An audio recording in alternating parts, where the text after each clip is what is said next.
36 మందికి చైర్మన్ పదవులు కేటాయించారు. ఈ నెల 14నే ఉత్తర్వులు రిలీజ్ చేసింది సర్కార్. అసంతృప్తులను బుజ్జగించడమే లక్ష్యంగా పదవులు ఇచ్చినట్టుగా తెలుస్తుంది. ఇరవత్రి అనిల్కు మినరల్ డెవలప్మెంట్, జంగా రాఘవరెడ్డికి కోఆపరేటివ్ ఆయిల్ సీడ్స్, బెల్లయ్య నాయక్కి గిరిజన కోఆపరేటివ్, నేరెల శారదకు మహిళా కమిషన్ కేటాయించారు. మొత్తం మీద 37 కార్పొరేషన్లకు చైర్మన్లను నియమించింది ప్రభుత్వం. అసంతృప్త నేతలను బుజ్జగించడమే లక్ష్యంగా ఈ పదవులు కేటాయించినట్టుగా తెలుస్తుంది. ఈ నెల 14నే ఉత్తర్వులు రిలీజ్ చేసింది సర్కార్. ఎస్, మా ప్రతినిధి రమేష్ లైవ్లో జాయిన్ అవుతున్నారు. రమేష్, ముఖ్యంగా 37 కార్పొరేషన్లకు ప్రభుత్వం చైర్మన్లను నియమించినట్టుగా తెలుస్తుంది. ప్రధానంగా టికెట్ ఆశించి భంగపడ్డ నేతలకే పెద్దపీట వేసినట్టుగా తెలుస్తుంది. ఇందులో పటేల్ రమేష్ రెడ్డికి టూరిజం డెవలప్మెంట్ కేటాయించినట్టుగా తెలుస్తుంది. ఇంకా ఎవరెవరికి ఎలాంటి పదవులు దక్కాయి? పార్లమెంట్ ఎన్నికల వేళ ఈ కార్పొరేషన్ చైర్మన్లు ఎంతగానో లాభిస్తాయని ముందుగానే ఇది జనవరి నెలలోనే ప్రకటిస్తానని చెప్పినప్పటికీ కూడా కాస్త ఆలస్యమైందని చెప్పవచ్చు. ఆలస్యమైనా కానీ ఎన్నికల ముందు ఉంటుందా, ఎన్నికల తర్వాత ఉంటుందా అని కూడా ఒక డౌట్ మాత్రం, ఒక సస్పెన్స్ మాత్రం తెరపడిందని చెప్పవచ్చు. ఎన్నికల షెడ్యూల్ విడుదలైనప్పటికీ కూడా ఇక 2 నెలలకు సమయం ఉంది కాబట్టి ముందుగానే ప్రకటించడం జరిగింది. మొత్తం కూడా గత అసెంబ్లీ ఎన్నికల్లో టికెట్ ఆశించి భంగపడ్డ వారికి కూడా ఇందులో చాలా వరకు ఆ పదవులు లభించినటువంటి పరిస్థితి కనిపిస్తుంది. ఎగ్జాంపుల్ చూసుకుంటే మొదటి పేరే పటేల్ రమేష్ రెడ్డి. 37 పేర్లో మొదటి పేరే చూస్తున్నాం, పటేల్ రమేష్ రెడ్డి.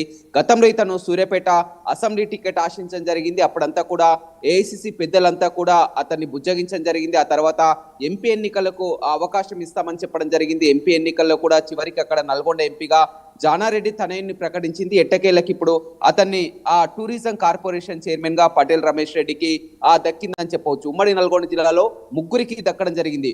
ప్రీతం కూడా తను తుంగతుర్తి టికెట్ ఆశించడం జరిగింది. ప్రీతం కూడా రేవంత్ రెడ్డికి నీతుడు. అదేవిధంగా మొత్తం కూడా ఉద్యమంలో కూడా చాలా కీలకంగా ఉండడంతో ప్రీతంకి ఎస్సీ కార్పొరేషన్ చైర్మన్ గా ప్రీతం ని నియామకం జరిగింది. అదేవిధంగా బండ్రు శోభారాణి కూడా ఆలేరు నియోజకవర్గానికి చెందినటువంటి వ్యక్తి. ఆమె కూడా ఉమెన్ కార్పొరేషన్ కూడా ఇవ్వడం జరిగింది. అదేవిధంగా మల్రెడ్డి రామరెడ్డి ఎవరైతే ఉన్నారో మల్రెడ్డి రంగారెడ్డి సోదరుడు కూడా, ఇతను కూడా టికెట్ ఆశించిన మాట, ఎల్బీ నగర్ టికెట్ ఆశించారో అక్కడ మధుయాష్కి గౌడ్ రావడంతో కూడా మల్రెడ్డి రామరెడ్డికి టికెట్ దక్కలేదు. అతను కూడా కార్పొరేషన్ చైర్మన్ గా ఆర్ఎన్బి కార్పొరేషన్ చైర్మన్ గా కూడా మల్రెడ్డి రామరెడ్డిని నియమించడం జరిగింది. అదేవిధంగా జగ్గారెడ్డి భార్యను కూడా చూస్తున్నాం, నిర్మలా గౌడ్. ఆమెకు కూడా కార్పొరేషన్ చైర్మన్ పదవి రావడం జరిగింది. అదేవిధంగా ఖమ్మంలో రాయల్ నాగేశ్వరరావు, ముబా విజయబాబు ఇద్దరు, అదేవిధంగా చాలా మంది కూడా మొత్తం చూస్తున్నాం. మొత్తం జిల్లాల వారీగా, సామాజిక వర్గాల వారీగా మొత్తం కూడా ఎంపీ ఎన్నికల్ని దృష్టిలో ఉంచుకొని కూడా గతంలో ఏదైతే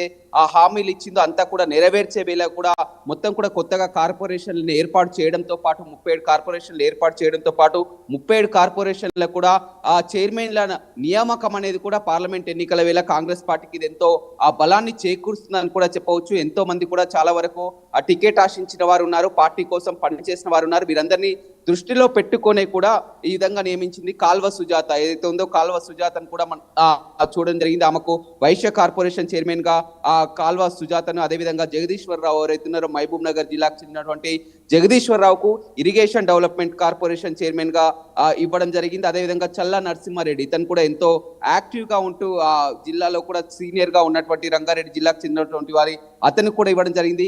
మెట్టు సాయి కుమార్ కూడా మొత్తం ఈ విధంగా చూసినట్లయితే మొత్తం ఇందులో సామాజిక వర్గాల వారిగా చూస్తున్నాం. ప్రీతం ఎస్సీ మాదిగ కానీ, అదేవిధంగా నూతి శ్రీకాంత్ బీసీ కానీ, అదేవిధంగా కమ్మ సామాజిక వర్గం, యాదవ్ సామాజిక వర్గం, వెల్మ సామాజిక వర్గం, మొత్తం సామాజిక వర్గాల వారిగా, జిల్లాల వారిగా కూడా ఈ కార్పొరేషన్ చైర్మన్లు అయితే లభించాయని చెప్పవచ్చు. కొంతమంది కూడా కార్పొరేషన్ చైర్మన్లపై ఆశలు పెట్టుకున్న వారికి కొంతమంది కూడా పేర్లు లేకపోవడం పట్ల వారు కూడా అసంతృప్తిగా ఉంది. కానీ ఇప్పుడున్నటువంటి పరిస్థితుల్లో మళ్ళీ వాళ్ళకి ఏదో ఒక రకంగా బుజ్జగించే ప్రయత్నం అయితే చేస్తున్నారు. అయితే ఎన్నికల షెడ్యూల్ వెలువడింది. షెడ్యూల్ తర్వాత కూడా ఎంపీ ఎన్నికల తర్వాత కార్పొరేషన్ చైర్మన్లు ఉంటాయనుకున్నారు. కానీ షెడ్యూల్ వెలువడినా కానీ ఇంకా పోలింగ్ కు 2 నెలల సమయం ఉంది కాబట్టి ఈ లోపే మొత్తం వారిని నియామకం కూడా పూర్తి చేయడం జరిగింది. మొత్తం గతంలో టికెట్ ఆశించి భంగపడ్డ వారి అందరికి కూడా ఇప్పుడు కార్పొరేషన్ చైర్మన్లు ఇవ్వడం పట్ల కూడా రేపు ఖచ్చితంగా ఎంపీ స్థానాల్ని టార్గెట్ గా పెట్టుకుంది. ఖచ్చితంగా తెలంగాణ జిల్లాలో 12 స్థానాలకు తగ్గకుండా ఖచ్చితంగా గెలిచి తీరుతామని ఇప్పటికే సీఎం రేవంత్ రెడ్డి కానీ మంత్రులు కానీ అంతా చెప్తుండడంతో ఖచ్చితంగా ఇది గెలవాలంటే, గెలిచి తీరాలంటే గతంలో టికెట్ ఆశించిన వారు, అదేవిధంగా పదవుల కోసం ఉన్న వారందరికీ కూడా వీరందరికీ సముచిత స్థానం కల్పించాలి. చాలా మంది చైర్మన్ పదవులు ఆశించి భంగపడ్డ నేతలు ఉన్నారు. మరి మరొక దఫాలో వాళ్ళందరికీ కూడా పోస్టులు కేటాయించే అవకాశం ఉందా? వాళ్ళని ఎలా బుజ్జగిస్తుంది పార్టీ? కానీ ప్రస్తుతానికి మాత్రం 37 కార్పొరేషన్ చైర్మన్లే ఉన్నాయి కాబట్టి వారిని నియమించింది. ఇంకా చాలా వరకు అవకాశాలు ఉంటాయని కూడా నచ్చజెప్పే ప్రయత్నం చేసింది. మనం ఇందులో చూసినట్లయితే ఈ 37 మంది వరకు కూడా చాలా వరకు గతంలో టికెట్ ఆశించిన వారు, సీనియర్ నేతలు, మొత్తం కులాల వారీగా కూడా ఆ లిస్టు మాత్రం చాలా జిల్లాల వారీగా చూసినట్లయితే జిల్లాలో మనం చూస్తున్నాం. పటేల్ రమేష్ రెడ్డి ముందు నుంచి కూడా నల్గొండ జిల్లాలో ఆశించినటువంటి పరిస్థితి, అతనికి కార్పొరేషన్ చైర్మన్ ఇవ్వడం జరిగింది. అదేవిధంగా కాల్వ సుజాత విషయం కానీ, అదేవిధంగా ఈ మెదక్ జగ్గారెడ్డి భార్య కానీ చాలా వరకు మొత్తం జిల్లాల వారీగా కూడా బలాన్ని చేకూర్చేలా పార్లమెంట్ ఎన్నికల వేళ ఇది ఎంతగానో ఉపయోగపడుతుంది, యాక్టివ్గా ఉపయోగపడుతుంది, ఎంపీ ఎన్నికలకు దోహదపడుతుంది. పార్టీ కోసం పనిచేసిన వారు ప్రీతం చూడడం జరిగింది. అతను ఎప్పటి నుంచో కూడా కాంగ్రెస్ పార్టీలో చాలా యాక్టివ్ గా పనిచేస్తున్నారు. అన్ని కార్యక్రమాల్లో గతంలో కూడా అతనిపై కేసులు కూడా ఉండి కూడా ఉద్యమంలో కూడా కీలకంగా వివరించినటువంటి ప్రీతం తుంగతుర్తి టికెట్ కూడా ఆశించడం జరిగింది. అతనికి ఎస్సీ కార్పొరేషన్ చైర్మన్, అదేవిధంగా నూతి శ్రీకాంత్ ఎవరైతే ఉన్నారో BC Goud BC corporation chairman గా అవకాశం ఇవ్వడం విధంగా కులాల వారిగా, సామాజిక వర్గాల వారిగా ముదిరాజ్ కానీ, ఉరుకాప్ కానీ, అదేవిధంగా గౌడ, యాదవ్ ఈ విధంగా మొత్తం కులాల సామాజిక వర్గాలని దృష్టిలో ఉంచుకొని కార్పొరేషన్ చైర్మన్లను నియమించింది. నిన్న మొన్నటి వరకు కూడా ఎమ్మెల్యే అభ్యర్థుల విషయంలో కానీ, ఎంపీ అభ్యర్థుల విషయంలోని ఓసీలకే, అగ్రవర్ణాలకే పీటలు వేస్తున్నారు. ఖచ్చితంగా అగ్రవర్ణాలకే కాంగ్రెస్ పార్టీ దోహదపడుతున్న ఒక విమర్శలు ఉండేది. ఆ విమర్శల కారణంగా కూడా కార్పొరేషన్ చైర్మన్ల విషయంలో కూడా కొత్తగా కార్పొరేషన్ చైర్మన్లని నియమించి కూడా కార్పొరేషన్ పదవులు ఇచ్చిందని చెప్పవచ్చు. ఏదేమైనప్పటికీ కూడా కొంతమంది అసంతృప్తిగా ఉన్న మాట వాస్తవమే. కానీ ఆ అసంతృప్తులను కూడా బుజ్జగించి ఏకతాటిపైకి తీసుకొచ్చి ప్రతి ఒక్కరిని కూడా ఇప్పటికే ఎన్నికల షెడ్యూల్ కూడా వెలువడింది కాబట్టి వాళ్ళంతా కూడా ఇప్పటికే నలుగురి పార్లమెంట్ అభ్యర్థులను కూడా ప్రకటించింది. ఎల్లుండి సిసి మీటింగ్ కూడా ఉంది. ఆ తర్వాత మొత్తం ఒకే దఫా లిస్ట్ అంతా కూడా 13 మంది అభ్యర్థులను కూడా ప్రకటించే అవకాశం ఉంది. జిల్లాల వారీగా కూడా అందరినీ కూడా సమాయత్తం చేసే పనిలో ఉంది. పార్లమెంట్ ఎన్నికలకు సిద్ధం అవుతున్నట్లు కూడా కాంగ్రెస్ పార్టీ ఈ కార్పొరేషన్ చైర్మన్ పదవులతోనే తెలుస్తుంది అనుకోని చెప్పవచ్చు. Right, yes, thanks for the update Ramesh. ఇది మొత్తం మీద టికెట్లు ఆశించి భంగపడ్డ నేతలకు పెద్దపీట వేసింది కాంగ్రెస్ పార్టీ. 37 కార్పొరేషన్లకు చైర్మన్లు నియమించింది.